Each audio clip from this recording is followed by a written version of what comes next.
Voici le quinoa, petite graine originaire d'Amérique centrale, plante sacrée des Incas, que cet ancien ingénieur a souhaité cultiver dans la ferme familiale, une première en Champagne-Ardenne.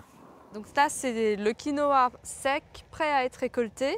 Donc c'est la dernière parcelle que l'on récolte. Les autres, c'était d'autres variétés qui ont déjà été récoltées. Après une année d'essai, voici enfin la première récolte.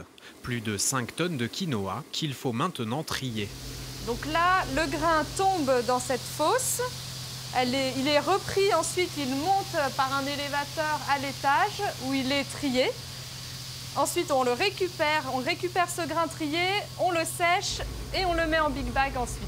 Et ça sera trié plus finement.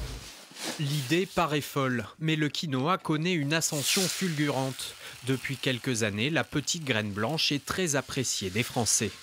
C'est une graine qui a des intérêts nutritionnels, elle est sans gluten, elle est riche en protéines, en acides aminés, etc.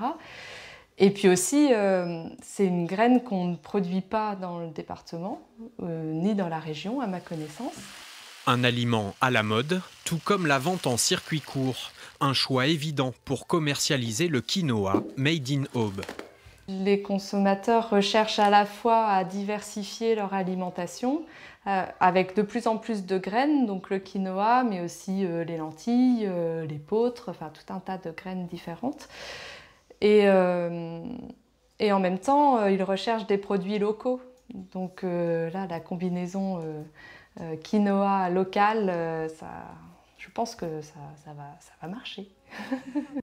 La petite graine américaine peut être le futur Eldorado des agriculteurs au bois. Le quinoa qui a inspiré en tout cas notre dessinateur François Schmitt. Regardez le dessin du jour.